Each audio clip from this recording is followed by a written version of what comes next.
Hello दोस्तों, welcome to my channel stocks spread. दोस्तों, आज की वीडियो में हम डिटेल में जानेंगे कि कैसे हम खुद अपने पैसे को निवेश करने के लिए भविष्य में अच्छा रिटर्न देने वाली कंपनी को ढूंढ सकते हैं और अच्छी कंपनी में निवेश करके नुकसान से बच सकते हैं। दोस्तों, शेयर मार्केट में निवेश करने से पहले हमारे मन में काफ़ी सवाल होते हैं, जैसे किस कंपनी का शेयर लेना चाहिए, क्या वह कंपनी भविष्य में अच्छा रिटर्न दे पाएगी, अच्छा और फंडामेंटली मजबूत शेयर कैसे ढूंढें जो भविष्य में मल्टीबैगर रिटर्न दे सके, पेनी स्टॉक वाली कंपनियों में इन्वेस्ट करना चाहिए या नहीं। और यह सारे सवाल मन में इसलिए उठते हैं क्योंकि शेयर मार्केट में लगभग 7,000 कंपनियां लिस्टेड हैं, जिसमें 5,000 से ज़्यादा कंपनी BSE पर लिस्टेड हैं और लगभग 1,600 कंपनियां NSE पर लिस्टेड हैं। इतनी सारी कंपनियों में ये पता करना थोड़ा मुश्किल हो जाता है कि कौन सा शेयर सबसे अच्छा है जो हमें अपने निवेश पर अच्छा रिटर्न दे सके। तो आज मैं आपको 5 प्रैक्टिकल तरीके बताने वाला हूँ जिनके द्वारा आप आसानी से पता लगा पाएंगे कि कौन सी कंपनी का शेयर खरीदना चाहिए जो हर साल आपके पैसे पर अच्छा रिटर्न दे सके। तो चलिए शुरू करते हैं। उससे पहले अगर आप चैनल पर नए हैं और इस वीडियो से आपको कुछ भी नया सीखने को मिले तो चैनल को लाइक, शेयर और सब्सक्राइब जरूर कर दीजिएगा।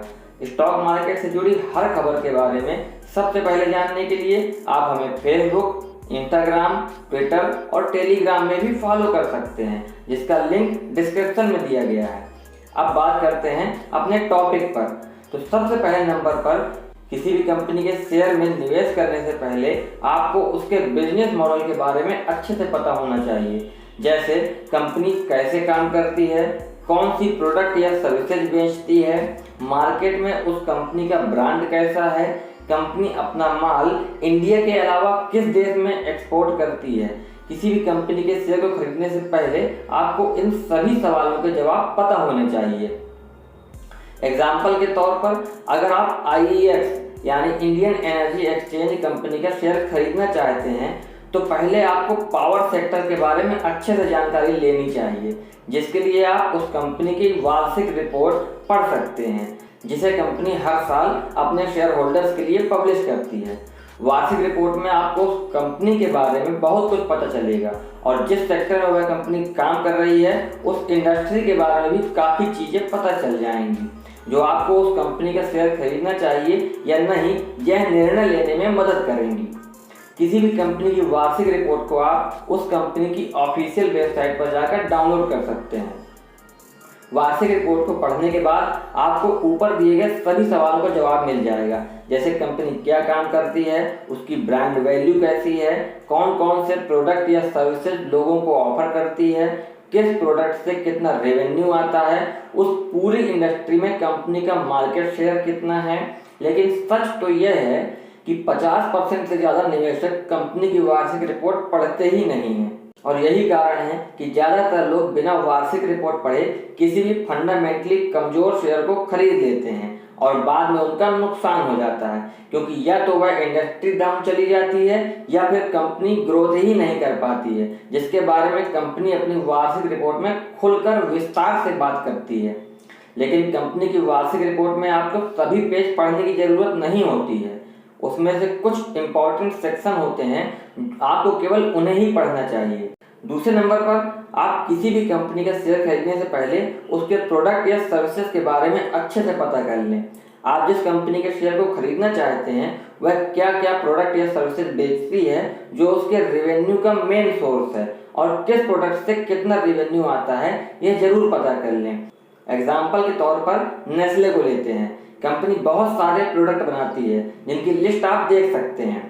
अब नेस्ले तो एक बहुत बड़ा ब्रांड है जो बहुत सारे प्रोडक्ट बेचता है, जिसमें फूड एंड बेवरेज मुख्य हैं। तो ऐसे में अगर इनका कोई एक प्रोडक्ट मार्केट में बिकना बंद भी हो गया तो भी कंपनी को कोई खास फर्क नहीं पड़ेगा। इसलिए आपने देखा होगा कि अभी कुछ समय पहले मैगी, जो कि नेस्ले कंपनी का ही प्रोडक्ट है, इसके बारे में अफवाह फैला दी गई थी, जिससे मैगी की सेल बहुत कम हो गई थी, लेकिन फिर भी नेस्ले कंपनी के शेयर में इसका कोई खास फर्क नहीं पड़ा। जबकि अगर कोई और कंपनी होती जिसके केवल 2-4 प्रोडक्ट ही होते तो उससे बहुत ज़्यादा नुकसान हो जाता और उसका शेयर प्राइस भी बहुत गिर जाता। लेकिन नेस्ले में ऐसा कुछ नहीं होगा, क्योंकि मैगी के अलावा भी नेस्ले कंपनी के बहुत सारे ब्रांड हैं जो इन्हें मार्केट में लीडर बनाते हैं। इसके अलावा कंपनी की सब्सिडरी का भी पता कर लें। सब्सिडरी कंपनी का मतलब है कि उस कंपनी को किसी अन्य कंपनी ने खरीद लिया है और खरीदने वाली कंपनी को उसकी पेरेंट कंपनी बोला जाता है। जैसे आईएक्स कंपनी ने कुछ समय पहले आईजीएक्स यानी इंडियन गैस एक्सचेंज कंपनी को खरीदा था। आईजीएक्स कंपनी को हम आईईएक्स की सब्सिडरी कंपनी कह सकते हैं और आईईएक्स पेरेंट कंपनी है। कोई भी कंपनी अगर किसी अन्य कंपनी के 50% से ज़्यादा शेयर खरीद लेती है तो जिस कंपनी के शेयर वह खरीदती है वह सब्सिडरी कंपनी कहलाती है। इस प्रकार सब्सिडरी कंपनी जितना प्रॉफिट या लॉस करती है उसका सीधा असर उसकी पेरेंट कंपनी पर पड़ता है। उदाहरण के तौर पर आप स्प्राइट, माजा, फैंटा या थम्स अप आदि कोल्ड ड्रिंक पसंद करते हैं और कोको कोला आपको पसंद नहीं है, तो आपको पता होना चाहिए कि बाकी सभी ब्रांड भी कोको कोला कंपनी के ही हैं।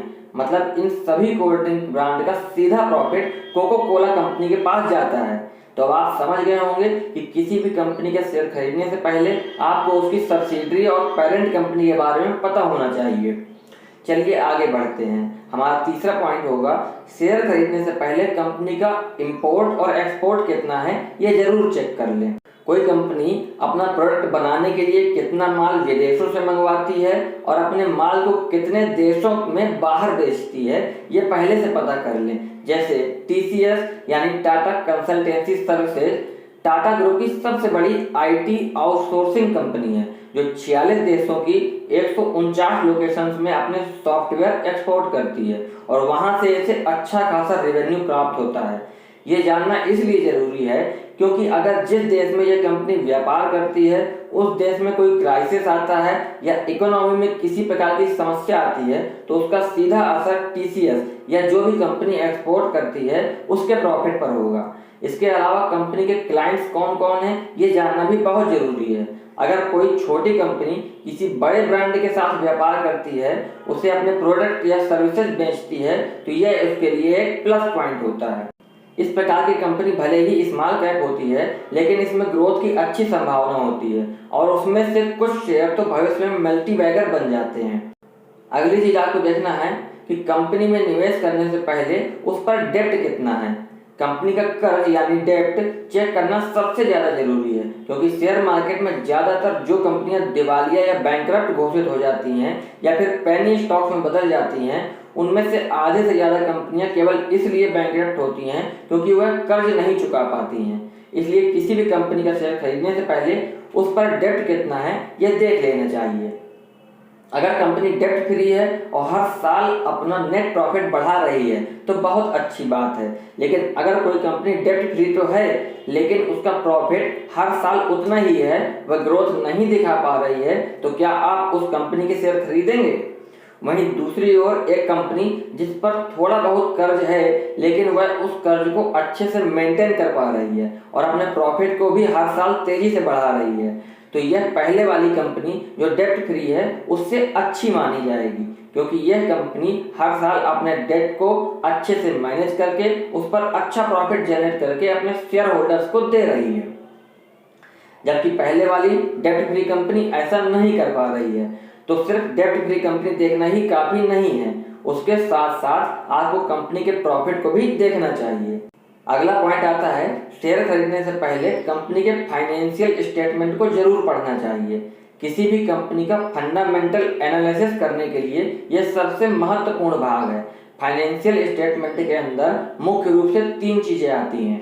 Number 1 balance sheet, number 2 profit and loss statement और नंबर 3 कैश फ्लो स्टेटमेंट।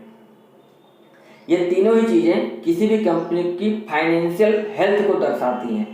कोई भी कंपनी व्यापार करने में कितनी सक्षम है इसका पता इन फाइनेंशियल स्टेटमेंट को पढ़ने के बाद चलता है। सबसे पहले नंबर आता है बैलेंस शीट का। किसी भी कंपनी की आर्थिक स्थिति का पता लगाने के लिए बैलेंस शीट सबसे मुख्य स्टेटमेंट है, जिस पर कंपनी के पास कितने एसेट्स और लायबिलिटीज हैं यह लिखा होता है।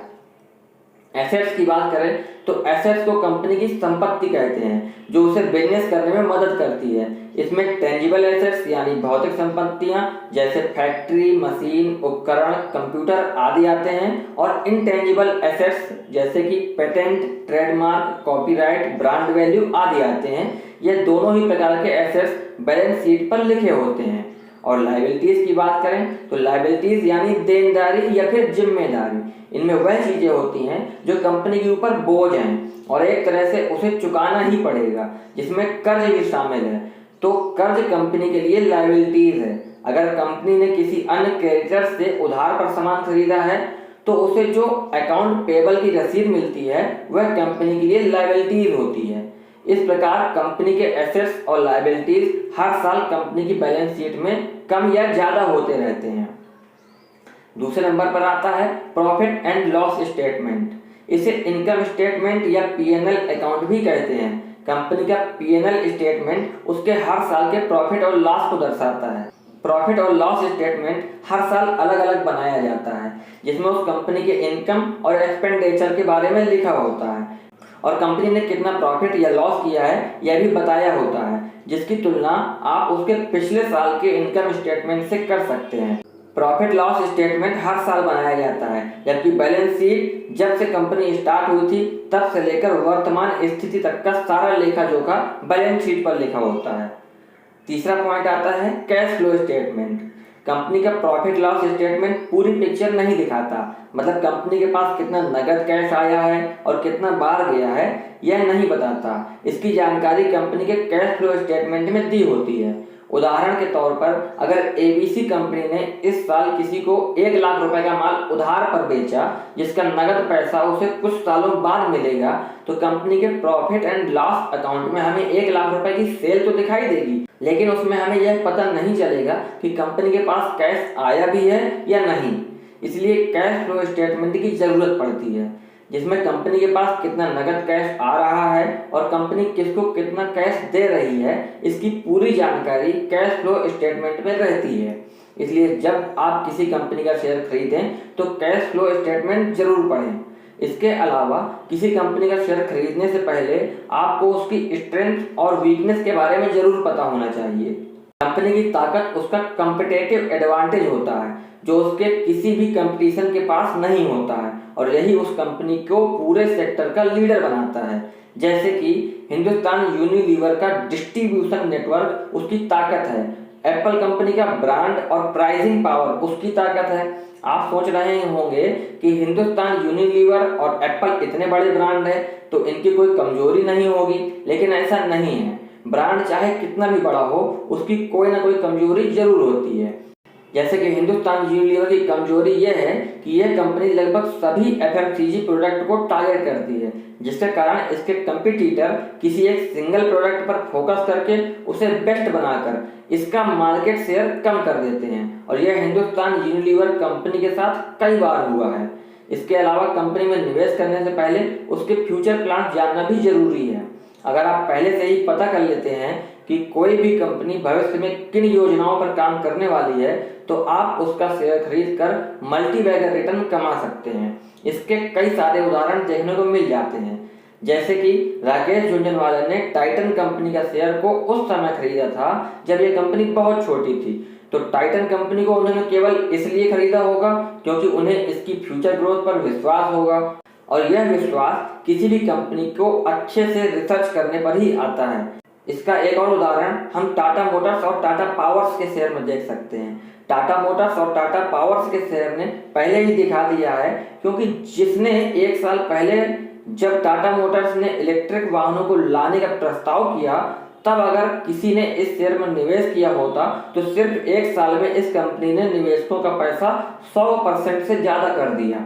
इसलिए अगर आप भी मल्टीबैगर रिटर्न देने वाले शेयर खरीदना चाहते हैं तो कंपनी भविष्य में क्या करने वाली है इस पर नजर जरूर रखें। तो दोस्तों, ये थे 5 मेन पॉइंट जिनसे आप किसी भी स्टॉक को अच्छे से एनालिसिस कर सकते हैं और अपने निवेश पर रिस्क को कम कर सकते हैं। तो आपको ये वीडियो कैसा लगा कमेंट में ज़रूर बताएं, और इसके अलावा आप किस टॉपिक पर वीडियो चाहते हैं कमेंट में लिखें। तो आज के लिए बस इतना ही, मिलते हैं जल्द ही एक नए वीडियो के साथ। तब तक के लिए आप अपना और अपने पोर्टफोलियो का ख्याल रखें।